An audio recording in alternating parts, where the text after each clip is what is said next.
ଅପରୂପ ପ୍ରାକୃତିକ ସୌନ୍ଦର୍ଯ୍ୟର ଗନ୍ତାଘର ଏହି ଆଙ୍କୁଲି ଅଞ୍ଚଳ।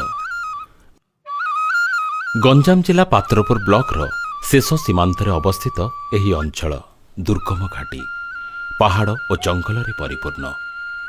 ଓଡ଼ିଶା ଓ ଆନ୍ଧ୍ର ଭିତରେ ଲମ୍ବିଥିବା ପୂର୍ବଘାଟ ପର୍ବତମାଳାର ଏହା ଏକ ଅଂଶ। ପାତ୍ରପୁରଠାରୁ ତାଡ଼କ ସାହି ଯାଇ ସେଠାରୁ ଆଙ୍କୁଲି ଯିବାକୁ ପଡ଼େ। ତାଡ଼କ ସାହିଠାରୁ ହିଁ ଆରମ୍ଭ ହୋଇଯାଏ ଘାଟି।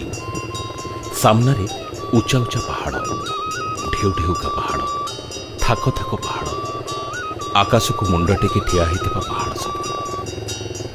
ପାହାଡ଼ କୋଳରେ ସାପ ପରି ଖେଳି ଖେଳି ଆଗକୁ ଆଗକୁ ଲମ୍ବି ଚାଲେ ରାସ୍ତା। ଗୋଟିଏ ପଟେ କାନ୍ଥ ପରି ଛିଡ଼ା ହୋଇଥିବା ପାହାଡ଼, ଆଉ ଅନ୍ୟପଟେ ତଳକୁ ତଳକୁ ଲମ୍ବି ଯାଇଥିବା ପାହାଡ଼ି ଢାଲୁ ରାସ୍ତା କଡ଼ରେ ଉଚ୍ଚା ଉଚ୍ଚା ଜଙ୍ଗଲି ଗଛ ସବୁ।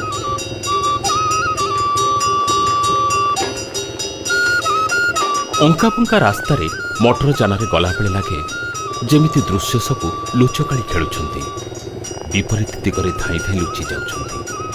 ପାହାଡ଼ି ଉପତ୍ୟକା, ଗଛଲତା, ରାସ୍ତା, ପଥର ପାଚେରୀ ଆଦି ସବୁ ସ୍ଥାଣୁ ଦୃଶ୍ୟ ସତେ ଯେମିତି ଗତିଶୀଳ। ଏଠି ରାସ୍ତାରୁ ଛବିଟିଏ ପରି ଦିଶିଯାଏ ନିମ୍ନ ଅଞ୍ଚଳରେ ଥିବା ଉପତ୍ୟକା, ଗାଁ ଓ ଘର ସବୁ। କୁହୁଡ଼ିର ଘନ ଆସ୍ତରଣ ଭିତରୁ ଝାପ୍ସା ଝାପ୍ସା ଦିଶୁଥାଏ ସେ ଦୃଶ୍ୟଚିତ୍ର। ରାସ୍ତାରେ ଭେଟ ପଡ଼ନ୍ତି ଜଙ୍ଗଲରୁ ଫେରୁଥିବା, କ୍ଷେତରୁ ଫେରୁଥିବା ଓ ଛେଳି ଚରୁଥିବା ଗାଁ ଲୋକମାନେ।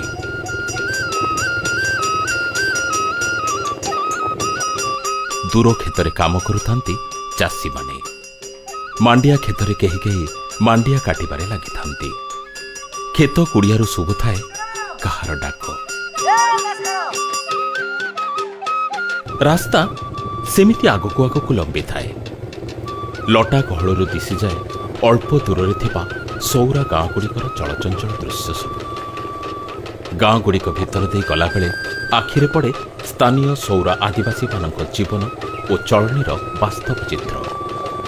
ସେମାନଙ୍କ ଘରଦ୍ୱାର, ହସଖୁସି, ଜୀବନ ଓ ଜୀବିକାର ଫେଣ୍ଟାଫେଣ୍ଟି ଦୃଶ୍ୟ। କାଳ କାଳରୁ ଏ ଦୁର୍ଗମ ଅଞ୍ଚଳରେ ରହିବା ପାଇଁ ସମସ୍ତ ଅଭାବ ଓ ଯନ୍ତ୍ରଣା ସତ୍ତ୍ୱେ ସେମାନେ ଯେଉଁ ସବୁ ପ୍ରାକୃତିକ ଆନନ୍ଦ ଓ ଅଭ୍ୟାସକୁ ନିଜର ଜୀବନଧାରା ବୋଲି ସ୍ୱୀକାର କରିନେଇଛନ୍ତି, ତାହାର ଚିତ୍ର ସବୁ। ରାସ୍ତା ଯେତିକି ଯେତିକି ଆଗକୁ ବଢ଼ୁଥାଏ, ପୃଥିବୀ ଓ ଆକାଶ ଭିତରେ ଦୂରତ୍ୱ ସେମିତି କମି କମି ଆସିବା ପରି ଲାଗୁଥାଏ ସତେ ଯେମିତି ମେଘ ରାଇଜକୁ ଲମ୍ବିଛି ରାସ୍ତା। ବାଦଲ ସବୁ ଛୁଇଁ ଯାଉଥାଏ ଦେହକୁ, ଲେସି ହୋଇଯାଉଥାଏ ଚାରିପାଖେ ପାହାଡ଼, ଉପତ୍ୟକା, କ୍ଷେତ ଆଦିର ଦେହରେ। ସତେଅବା ଏହା ଆକାଶ ଆଉ ପୃଥିବୀର ମିଳନ ସ୍ଥଳ। ମେଘ ସବୁ ଓହଳି ପଡ଼ିଛନ୍ତି ମାଟି ଉପରକୁ, ବାଦଲ ସବୁ କୋଳେଇ ନେଇଛନ୍ତି ପାହାଡ଼କୁ, ଫସଲର ମଥାନକୁ ଘୋଡ଼େଇ ଦେଇଛନ୍ତି ନିଜ ପଣତରେ। କି ପ୍ରାକୃତିକ ଏ ଅନୁଭବ! କେତେ ଶାନ୍ତ ସତେଜ ସ୍ପର୍ଶ! କି ସ୍ୱର୍ଗୀୟ ଏ ମାଧୁର୍ଯ୍ୟ!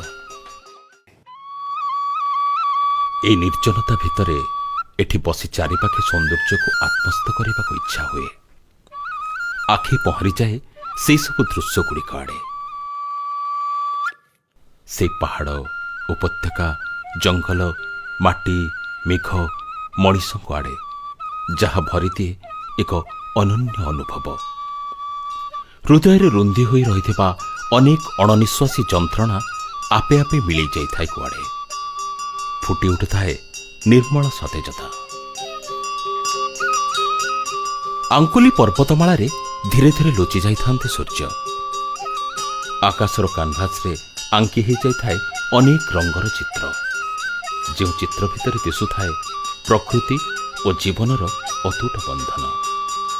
ଆପଣ ବି କେବେ ଆସନ୍ତୁ ନା, ଏମିତି ଦୃଶ୍ୟରେ ଆଙ୍କୁଲି ଆପଣଙ୍କୁ ନିଶ୍ଚୟ ସ୍ୱାଗତ କରିବ।